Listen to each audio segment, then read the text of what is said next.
नमस्कार दोस्तों, आज के इस वीडियो में हम बात करेंगे स्ट्रक्चर ऑफ बैक्टीरिया यानी कि जीवाणु की संरचना।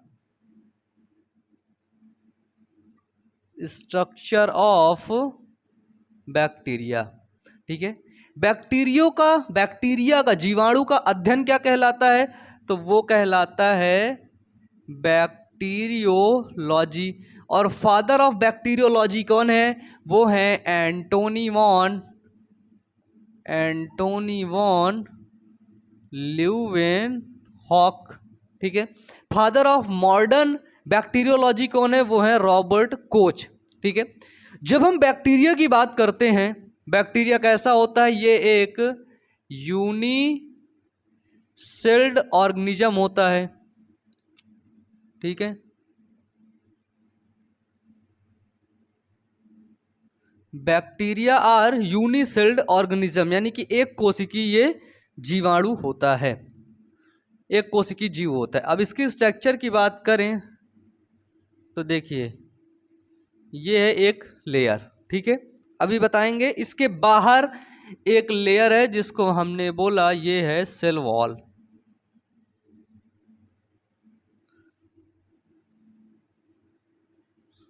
ये देखिए,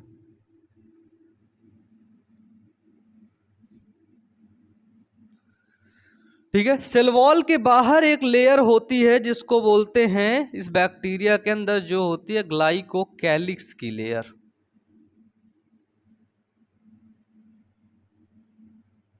ये देखिए, बिल्कुल सिंपल है स्ट्रक्चर ऑफ बैक्टीरिया, बैक्टीरिया की संरचना।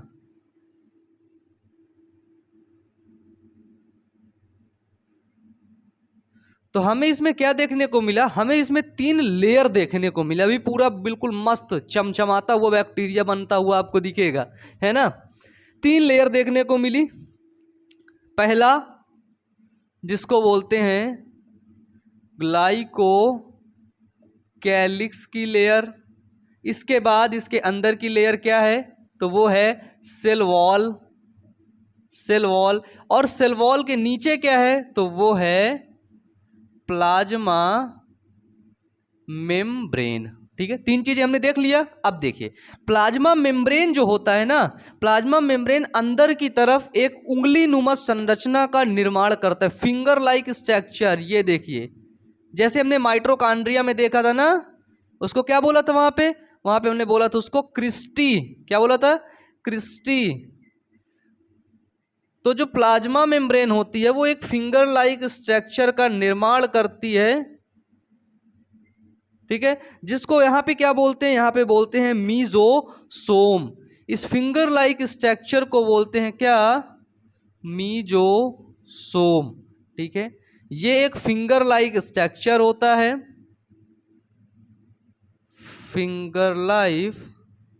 Finger like structure. मीजोसोम का काम क्या होता है? तो बेसिकली ये रेस्पिरेशन में मदद करता है। जैसे माइटोकॉन्ड्रिया में क्रिस्टी होता है, क्रिस्टी का काम क्या होता है? रेस्पिरेशन में वो हेल्प करता है। इसी तरह ये रेस्पिरेशन में, ठीक है, यानी कि श्वसन में ये मदद करता है। हमने देखा मीजोसोम।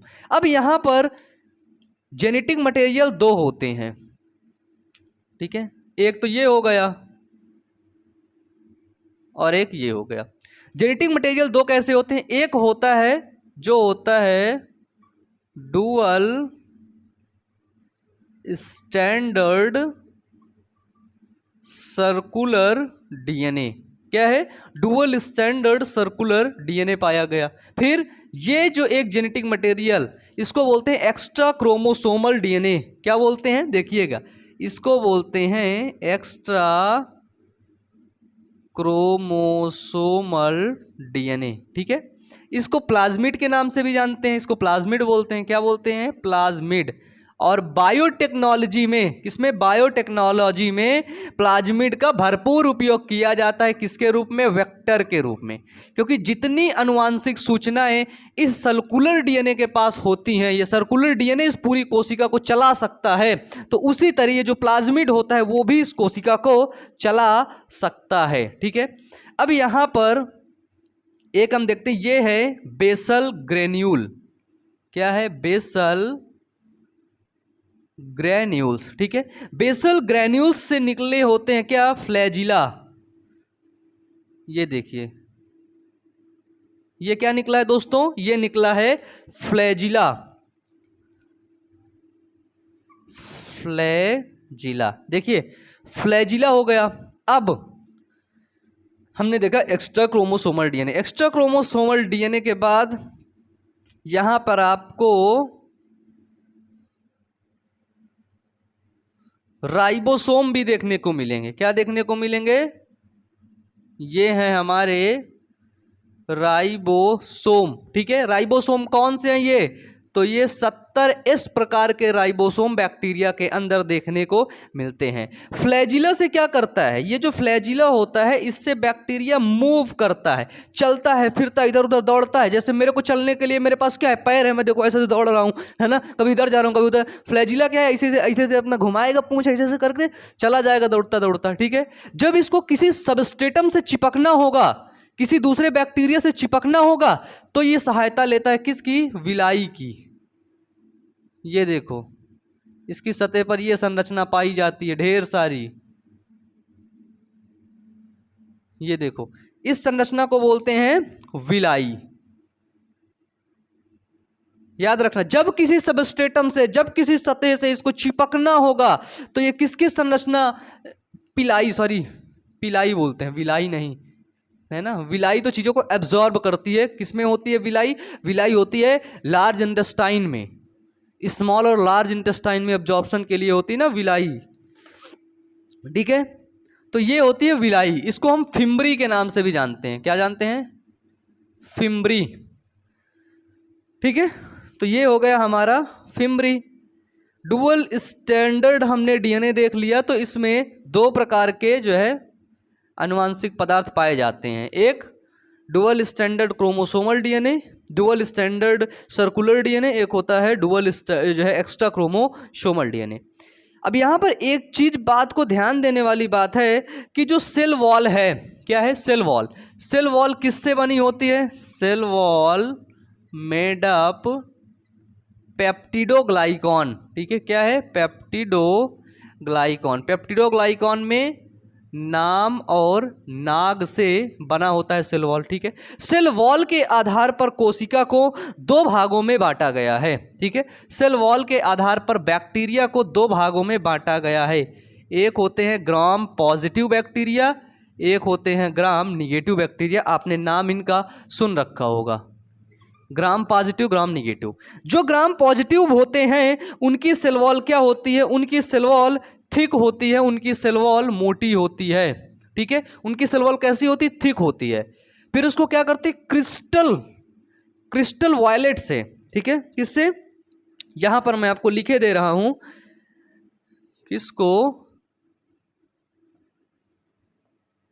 क्रिस्टल वायलेट से क्या करते हैं? इसको स्टेन करते हैं। ठीक है, अगर ये बैगनी कलर की ही है, अगर इसको क्रिस्टल वायलेट से स्टेन करेंगे और सूखने के बाद देखेंगे कि बैगनी कलर का ही आ रहा है, तो हम बोलेंगे कि ग्राम पॉजिटिव बैक्टीरिया है, इसकी सेल वॉल मोटी है।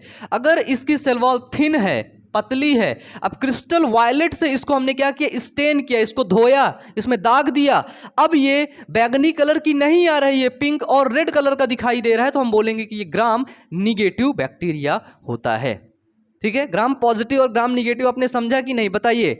ठीक है, तो क्लासिफिकेशन ऑफ बैक्टीरिया अगर देखा जाए तो बैक्टीरिया को दो भागों में बांटा गया है। एक है सेल वॉल की थिकनेस को लेकर के और दूसरा है उसकी शेप को लेकर के। ठीक है, तो मैंने आपको बताया सेल वॉल की थिकनेस को लेकर के। ठीक है, अब अगर हम देखें यहां पर प्लाज्मिड क्या होता है, तो प्लाज्मिड आपका जेल लाइक स्ट्रक्चर होता है। ठीक है, राइबोसोम क्या करते हैं? ये में प्रोटीन बनाते हैं। ठीक है, और इसमें क्या है? एक्स्ट्रा क्रोमोसोमल डीएनए मैंने आपको बताया वेक्टर के रूप में कार्य करता है। ठीक है, फ्लैजिला क्या करता है? अपने आसपास चलने के लिए, मूव करने के लिए मदद करता है, और आसपास के इन्वायरमेंट को, वातावरण को सेंस करने के लिए क्या मदद करता है? फ्लैजिला। ठीक है, तो ये चीजें हो गई किसके? Structure of bacteria.